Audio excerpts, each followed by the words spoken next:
In the spirit of staying quick on my feet, I'm going to be going over the key details revealed in The Legend of Zelda Tears of the Kingdom official gameplay demonstration. This went up about an hour ago, and I've taken notes on what is necessary to know going forward.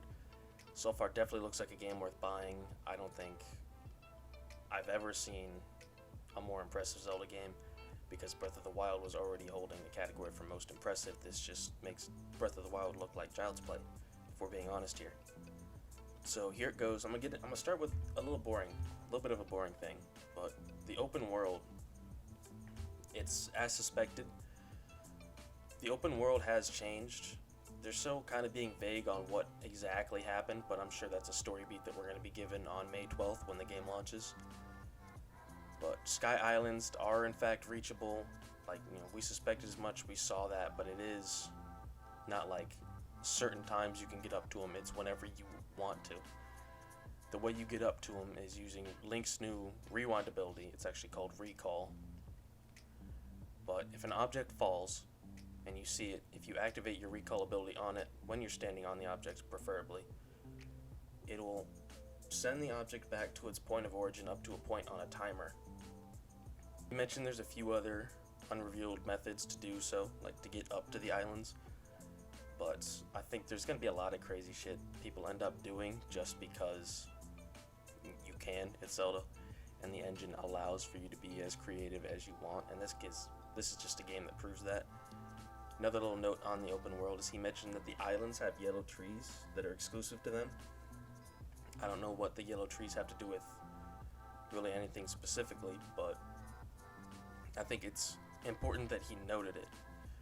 So it's something we should definitely look into as soon as the game comes out. What goes on with the yellow trees and what do they mean, right? So, new enemy was revealed, the Construct. It looks like a small-scale Guardian. It's made from like the same green energy that we see in the trailers and promos. They have various weapons that they can equip, They can even have some fused weapons, which that's not going to make sense to you until I get to the end of the abilities. But they can have weapons and shields, like little swords and stuff. And they seem like little robo knights. They're also kind of cowardly. They have siren systems that they can go off when they're approached, which I assume summons more of them if nearby. They look neat. I'm glad that there are more enemies in this game because I'm kind of honestly tired of fighting bokoblins and... wow, the Zolfos? That's the other one. I was trying to remember what the other main one was. But yeah, I'm glad that the enemy variety looks like it's picked up. The big part of the presentation was going over Link's new powers. It was a 13-minute presentation. But if you want just the facts, that's this video. We got 4 new powers that we were shown, and I'm assuming all the original ones are coming back too, just a little bit more amped up. But the new powers include Recall, which I mentioned earlier. It allows you to send moving objects back to its place of origin, and it's got like the timer. The timer looks like a stamina bar that Link has when he's like running or climbing and swimming and stuff like that. Fuse allows you to stick objects together to make weapons, right? So he has a branch in the gameplay demo which he fuses with a boulder, and it makes them a makeshift hammer. And it actually seems really efficient at dispatching enemies, whereas the stick broke instantly. The hammer survived through like 2 and didn't say that it was being damaged, which means yes, in fact, the durability system is still in the game. But if we can make weapons as quick as he showed, I don't see it being a problem that durability exists, because we've just been given another avenue to make our own weapons and not just have to find good ones on our own. Fuse was the most versatile of the ones that they showed. It's, aside from the weapon potential alone, they found a way to make the monster parts extremely valuable. You can merge a Keese eye with an arrow, and it makes it tracking when you're trying to hunt birds and stuff. Or I'd assume, even fighting regular enemies, if you're not that great a shot, if you need to hit like a point on a monster that's got a weak spot, maybe even what are those called? The big ones? The Hinoxes. If you want to fight a Hinox and you need to hit its eye, I'd assume it's much easier to do with a Keese fused arrow. What else do we got going? He fused pitchfork with a stick and made it an extremely long stick. Just the weapon potential alone of the fuse ability, if you added no other ability, I would be fine. I would be like, this is a new game. But they all out, because Nintendo doesn't play when they make new games, okay?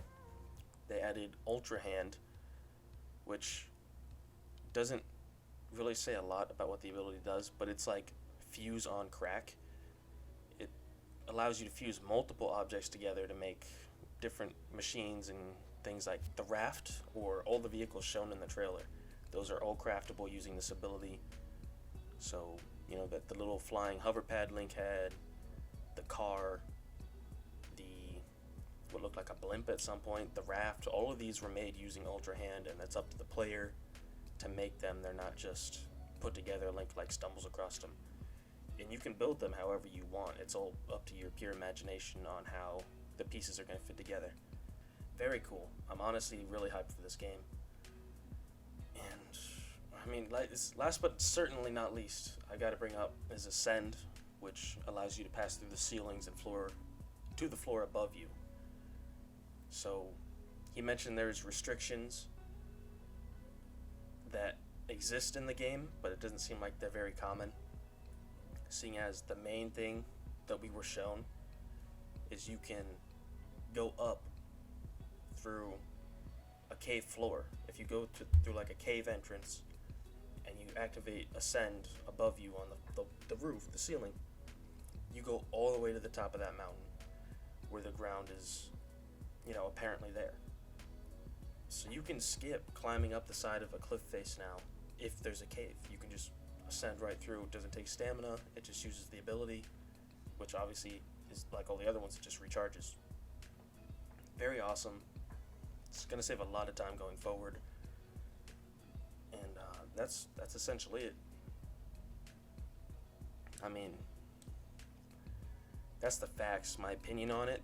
Really solid looking trailer. I'm glad we got a gameplay demonstration. I was already, if we're being honest, sold on the idea of like another Zelda game because Breath of the Wild was such a knockout of the park and essentially redefined what an open world game should look like and how they should play. So when they were giving it the Majora's Mask treatment, I was on board. All in all, solid presentation. And I'd also like to give a big thanks to Eiji Aonuma, who is the producer of the Legend of Zelda franchise and has been with it from like inception. Always a banger. Always a pleasure to see him at these presentations. Great man. And has done a lot for gaming and this franchise and Nintendo as a whole. Just amazing work. Thank you, sir. That's going to be it for this one. I'd like to hear your opinions in the comment section down below. You know, like, subscribe. Most importantly, stay opinionated.